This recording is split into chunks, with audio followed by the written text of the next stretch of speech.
Welcome to जी के current affairs point friends. I hope आप लोग अच्छे होंगे। तो आज का जो क्लास का टॉपिक है वो क्या है, जो कमर तोड़ सीरीज चल रही थी, कमर तोड़ किसकी चल रही थी, साइंस की चल रही थी, जिसमें टोटल 500 क्वेश्चंस कराना है, जिसका अभी 100 क्वेश्चन तक करा चुका हूँ। ये क्वेश्चन 3 वीडियो में मैंने कंप्लीट करा है, बट जो वीडियो अब आएंगे उसमें डेली 50 क्वेश्चन आप लोगों को कराया जाएगा एंड ये 500 का लक्ष्य जो है अगले 7 से 8 दिन में प्राप्त कर लिया जाएगा 500 क्वेश्चंस का। तो आप लोगों का फ़र्ज़ क्या बनता है, जो बच्चों को पता नहीं है कि नेवी एमआर की तैयारी इस चैनल पे अच्छी हो रही है, उनको बताना है कि इस चैनल पे आपको इतना प्रिपरेशन कराया जा रहा है, इतना प्रैक्टिस सेट अभी तक हो चुका है, इतने कॉन्सेप्ट क्लास साइंस के हो चुके हैं। तो उन बच्चों को बताना है जो नेवी एमआर की प्रिपरेशन कर रहे हैं। ये आप लोगों का काम है इस चैनल को अपने दोस्तों में बताना कि यहाँ प्रिपरेशन कितनी अच्छी चल रही है, आपका जो एक्सपीरियंस है आप वो उन लोगों को बताएं। तो चलिए आज का क्लास स्टार्ट करते हैं टाइम को वेस्ट ना करते हुए। और चैनल को सब्सक्राइब नहीं किया हो तो चैनल को सब्सक्राइब कर बेल आइकॉन प्रेस कर दीजिएगा। तो देखिए पहला जो क्वेश्चन है, सूर्य की रोशनी को पृथ्वी तक पहुँचने में लगभग कितना समय लगता है। तो सूर्य की जो रोशनी है उसको पृथ्वी तक पहुँचने में लगभग 8 मिनट 16.6 सेकेंड का समय लगता है। सूर्य की रोशनी को पृथ्वी तक पहुंचने में याद रखिएगा 8 मिनट 16.6 सेकेंड का समय लगता है। नेक्स्ट क्वेश्चन की तरफ चलते हैं। वायु में प्रकाश की गति कितनी होती है। तो वायु में प्रकाश की गति कितनी होती है, वेलोसिटी ऑफ लाइट कितनी होती है, 3 × 10⁸ मीटर प्रति सेकेंड होती है वायु में प्रकाश की गति। चलिए नेक्स्ट क्वेश्चन की तरफ चलते हैं। नेक्स्ट है, सूर्य ग्रहण के समय सूर्य का कौन सा भाग दिखाई देता है। जब सूर्य ग्रहण होता है तो उस समय सूर्य का किरीट यानी कोरोना जो भाग दिखाई देता है, जिसको किरीट कहा जाता है, वो भाग दिखाई देता है, जो कि 21 जून के दिन दिखाई दे रहा था। चलिए नेक्स्ट क्वेश्चन की तरफ चलते हैं। नेक्स्ट क्या है, पानी से भरे किसी बर्तन में पड़ा एक सिक्का किस कारण थोड़ा उठा हुआ प्रतीत होता है। तो जब पानी का जो डब्बा रहेगा उसमें पानी भरा रहेगा एंड आप एक सिक्का रखिएगा तो वो सिक्का आपको एक्चुअल जो गहराई है उससे ऊपर उठा हुआ प्रतीत होता है। यानी सिक्का यदि यहाँ रहेगा तो आप जब देखिएगा तो आपको लगेगा यहाँ पर ही है, आप जब देखिएगा तो यहाँ पर ही, बट सिक्का है यहाँ पर ही। तो ये किस कारण होता है, ये प्रकाश का अपवर्तन के कारण यह घटना होती है, सिक्का का ऊपर दिखाई देना। चलिए नेक्स्ट क्वेश्चन है, पानी में डुबोई एक छड़ी किस संवृत्ति के कारण मुड़ी हुई प्रतीत होती है। तो पानी के डब्बे में यदि आप एक छड़ को या लकड़ी को स्ट्रेट डालते हैं तो आप यदि उसको देखते हैं तो वह आपको तिरछी नज़र आती है, लगता है कि वो टेढ़ी है। तो यह किस चीज़ के कारण होती है। यदि आप इसको सीधा डालेंगे तो बट आपने देखा तो आपको लगा ये टेढ़ा है, थोड़ा टेढ़ा टाइप का है, ये किस कारण होती है। तो यह प्रकाश का अपवर्तन के कारण होती है। याद करने से अच्छा प्रैक्टिकल सोच लीजिए, वो ज़्यादा बेहतर रहता है। नेक्स्ट है, किसके कारण आकाश का रंग नीला दिखाई देता है। तो आकाश का जो रंग है वो नीला किसके कारण दिखाई देता है, स्कैटरिंग के कारण दिखाई देता है। भोर के समय सूर्य का लाल रंग दिखाई देता है या शाम का समय लाल कलर होता है, वो भी स्कैटरिंग के कारण ही होता है। चलिए नेक्स्ट क्वेश्चन की तरफ चलते हैं। सूर्योदय और सूर्यास्त के समय आसमान में लाल रंग किसके कारण होता है। तो वह प्रकीर्णन के कारण होता है। किसके कारण, प्रकीर्णन के कारण। ऊपर भी मैंने यही बताया, सेम क्वेश्चन नीचे आ गया। याद रखिएगा, सूर्योदय और सूर्यास्त के समय आसमान में लाल रंग किसके कारण दिखाई पड़ता है। तो प्रकीर्णन यानी स्कैटरिंग के कारण ही दिखाई पड़ता है।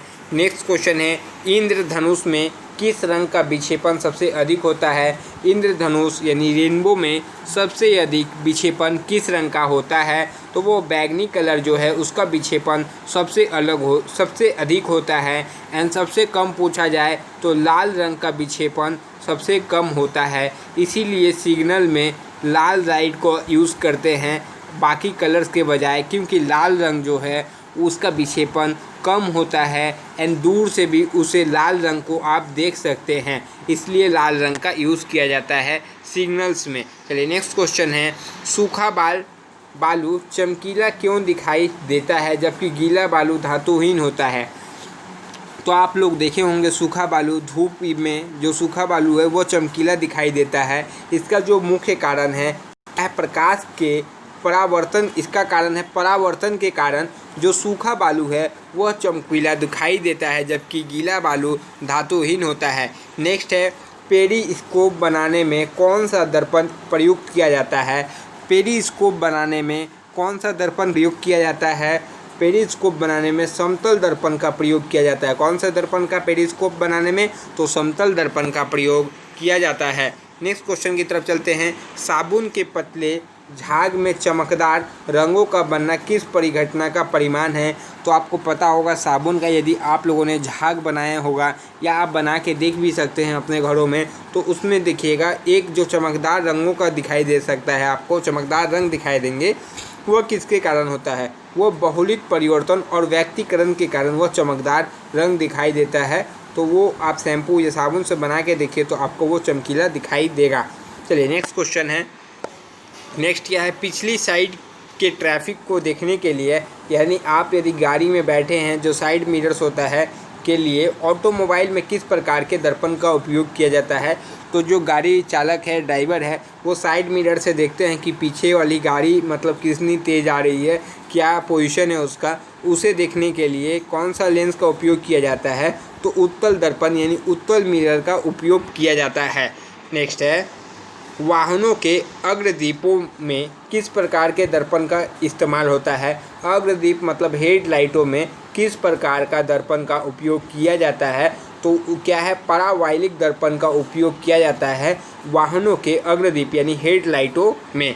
चलिए नेक्स्ट क्वेश्चन की तरफ चलते हैं। कार चलाते समय अपने पीछे के यातायात को देखने के लिए किस प्रकार के दर्पण का प्रयोग करना चाहिए? तो सेम है, मैंने बताया ऊपर ही कि कार चलाते समय अपने पीछे के वातावरण बोले यातायात को देखने के लिए हमेशा उत्तल दर्पण का ही प्रयोग किया जाता है। नेक्स्ट क्वेश्चन देखते हैं। मानव आँख की रेटिना पर कैसा प्रतिबिंब बनता है? तो मानव आँख की रेटिना पर किस टाइप का प्रतिबिंब बनता है, उसका नेचर कैसा होता है? जब मानव आँख की रेटिना पर प्रतिबिंब बनता है तो वास्तविक एंड उल्टा बनता है, रियल एंड वर्चुअल इमेज बनता, रियल इमेज यानी वास्तविक एंड ऑपोजिट उल्टा इमेज बनता है। नेक्स्ट है, जब कोई वस्तु दो समानांतर समतल दर्पणों के बीच रखी जाती है यानी प्लेन मिरर्स के बीच रखी जाती है तो बने हुए प्रतिबिंबों की संख्या क्या होगी? याद रखिएगा, जब कोई वस्तु दो प्लेन्स के बीच में जो प्लेन मिरर के बीच में रखी जाती है तो प्रतिबिंबों की जो संख्या होगी, नंबर्स ऑफ इमेज होंगे, वो कितना होंगे? अनंत होंगे। यानी इतना इमेज बनेगा उसमें कि आप गिन नहीं पाइएगा।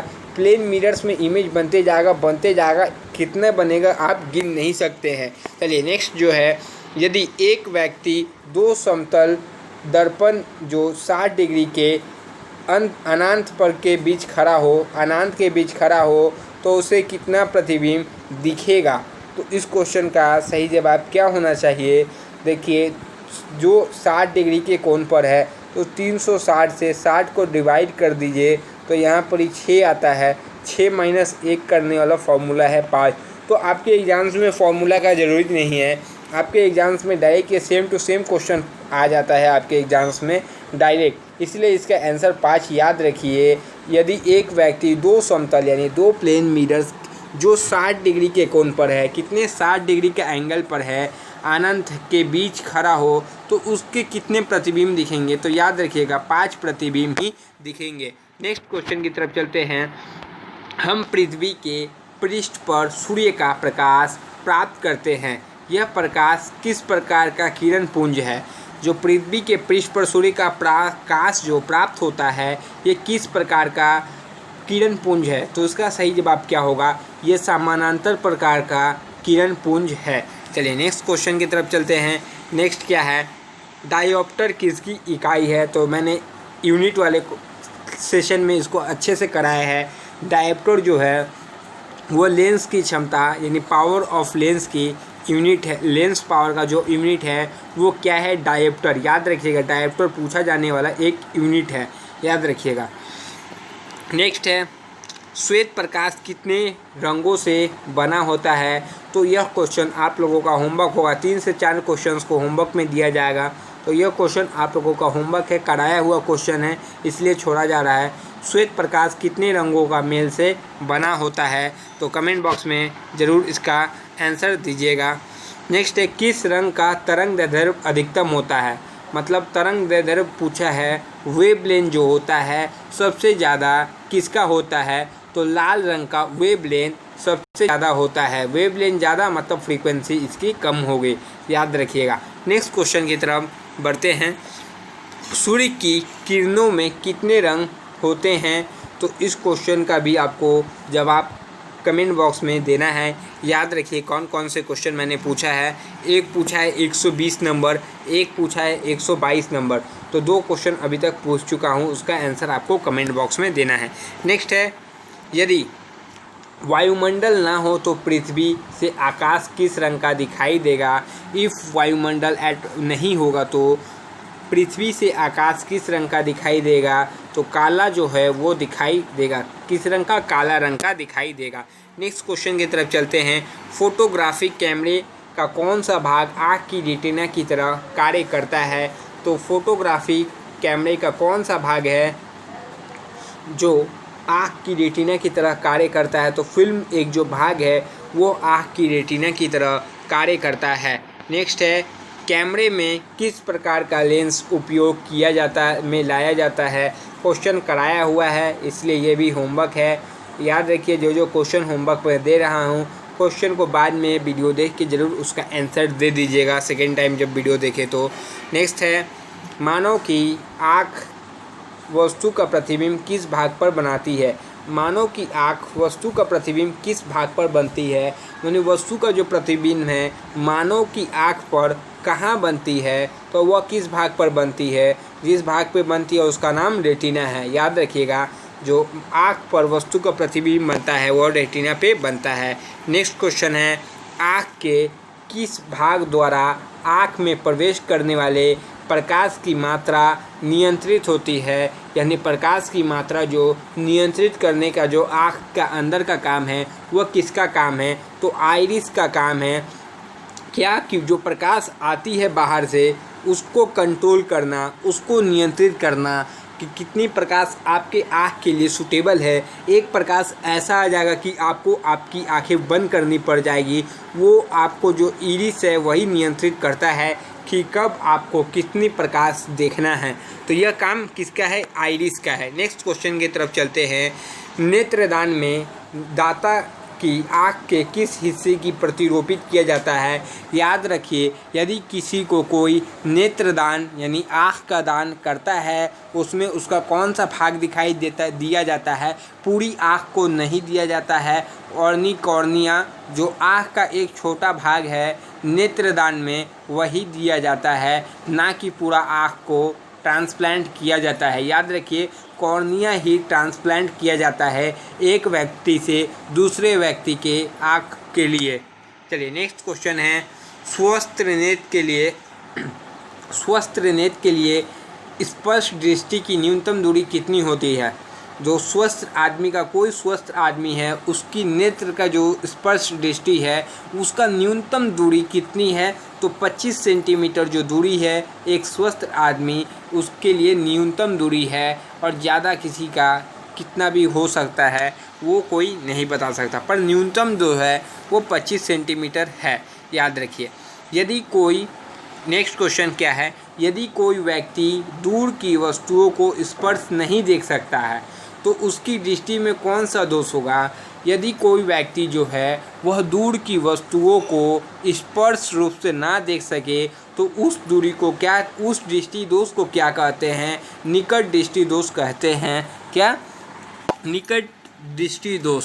सेम क्वेश्चन एक आता है, जैसे एक व्यक्ति दूर की वस्तुओं को स्पर्श रूप से देख सकता है पर निकट की वस्तुओं को नहीं देख सकता है, उस दृष्टि दोष का क्या नाम होगा? कमेंट बॉक्स में क्या आप मुझे बता सकते हैं? सेम क्वेश्चन है, थोड़ा सा चेंजमेंट है, बस उसका आंसर आप कमेंट बॉक्स में ज़रूर बताएं। चलिए नेक्स्ट क्वेश्चन की तरफ मूव करते हैं। नेक्स्ट है, दूर दृष्टि दोष में पीड़ित व्यक्ति के चश्मे में कौन सा लेंस प्रयोग किया जाता है? ये भी पढ़ाया हुआ है। तो ये लुसेंट टॉप 500 का ये उसी का कुछ क्वेश्चन इसमें भी आ चुके हैं। तो इसका कमेंट बॉक्स में ज़रूर बताएं। अभी तक 3 से 4 क्वेश्चंस मैंने पूछा है, उसको कमेंट बॉक्स में आपको बताना है। चलिए नेक्स्ट क्वेश्चन है, जो क्वेश्चन कराया हुआ है उसको कमेंट बॉक्स में ज़रूर बता दीजिएगा। चश्मा प्रयुक्त करने वाले व्यक्तियों की सूक्ष्मदर्शी का प्रयोग किस प्रकार करना चाहिए? तो चश्मा प्रयुक्त करने वाले व्यक्तियों की सूक्ष्मदर्शी का प्रयोग कैसी करना चाहिए? उन्हें चश्मा पहने रहना चाहिए। नेक्स्ट क्वेश्चन क्या है? एक मनुष्य 1 मीटर से कम दूरी की वस्तु को स्पर्श नहीं देख सकता है, वो व्यक्ति किस दोष से पीड़ित है? तो वो व्यक्ति किस दोष से पीड़ित है? तो वह व्यक्ति दूरदृष्टि दोष से पीड़ित है। ये एक आँख का दोष होता है, डिफेक्ट होता है। चलिए नेक्स्ट क्वेश्चन की तरफ चलते हैं। घड़ी साज घड़ी के बारीक पुर्जी को देखने के लिए किसका प्रयोग किया जाता है? घड़ी साज घड़ी के बारीक पुर्जी को देखने के लिए किसका प्रयोग किया जाता है? देखिएगा, जो घड़ी के मैकेनिक होते हैं यानी जो इंजीनियर्स होते हैं, जो घड़ी का छोटा से छोटा भाग को देखने के लिए किसका प्रयोग करते हैं? आप कभी घड़ी दुकान में गए होंगे तो वो एक आँख में लेंस लगाते हैं जिससे उन्हें अच्छे से दिखाई दे, तो वह लेंस का नाम है आवर्धक लेंस। याद रखिएगा, आवर्धक लेंस यूज़ करते हैं। चलिए नेक्स्ट क्वेश्चन की तरफ चलते हैं। दूर की वस्तुओं के निरीक्षण के लिए किस प्रकाशिक यंत्र का उपयोग किया जाता है? तो किस प्रकाशिक यंत्र का उपयोग किया जाता है? दूरदर्शी का उपयोग किया जाता है। नेक्स्ट क्या है? तंतु प्रकाशिक संचार में संकेत किस रूप से प्रवाहित होता है? तो किस रूप से प्रवाहित होता है? तो वह प्रकाश तरंग के रूप से प्रवाहित होता है। चलिए नेक्स्ट क्वेश्चन की तरफ चलते हैं। कोचों में कौन सा एक परावैंगनिक किरणों को विच्छेदन कर सकता है? तो कोचों में कौन सा एक परावैंगनिक किरणों का विच्छेदन कर सकता है? परावैंगनिक किरणों का विच्छेदन कौन सा कर सकता है? तो आई होप ये क्वेश्चन में कुछ यहाँ पर ही कोचों का मतलब शायद टाइपिंग मिस्टेक हो सकता है, तो याद रखिए यूवी जो रे है किरणों का विच्छेदन कर सकता है शायद। ये क्वेश्चन कुछ कन्फ्यूजन है, तो इस क्वेश्चन को अभी बाद में देखते हैं या फिर मैं कमेंट बॉक्स में इसका आंसर बताऊंगा कि शायद यहाँ कुछ टाइपिंग मिस्टेक मुझे लग रहा है। चलिए नेक्स्ट क्वेश्चन की तरफ चलते हैं। प्रकाश के प्रकारों में किनका पौधे द्वारा 3 अवशोषण होता है?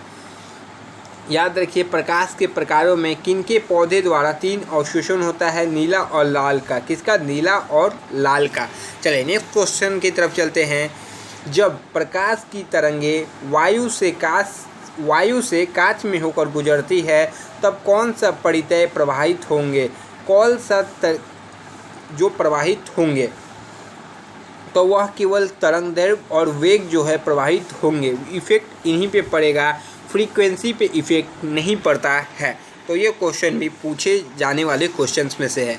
नेक्स्ट है, निकट दृष्टि दोष को दूर करने के लिए कौन सा लेंस उपयोग में लाया जाता है? तो वो नतोदर यानी कॉनकेव लेंस का यूज़ किया जाता है। दूरदृष्टि में कौन सा लेंस का उपयोग किया जाता है? तो उसे कमेंट बॉक्स में ज़रूर बता दें। नेक्स्ट क्वेश्चन क्या है? अवतल लेंस हमेशा किस प्रकार का प्रतिबिंब बनाता है? तो अवतल लेंस हमेशा किस प्रकार का प्रतिबिंब बनाता है? तो आभासी प्रतिबिंब बनाता है।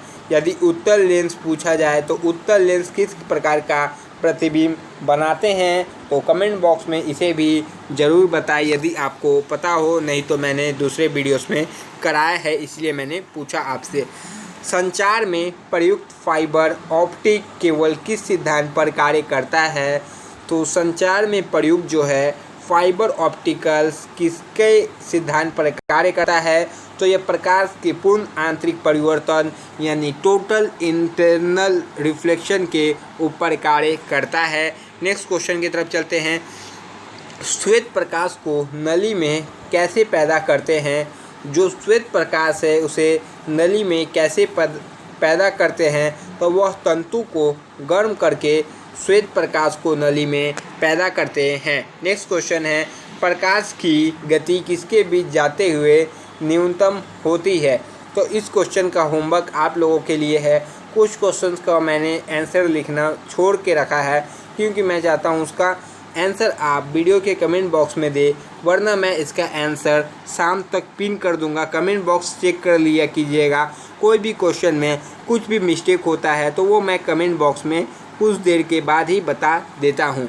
चलिए नेक्स्ट क्वेश्चन की तरफ चलते हैं। तो यह आपका होमवर्क रहा 144 नंबर, याद रखिएगा। मैं इसका आंसर आज शाम तक कमेंट बॉक्स में डाल दूंगा। आप लोगों का वेट करने के बाद कौन आपका सही जवाब बताता है।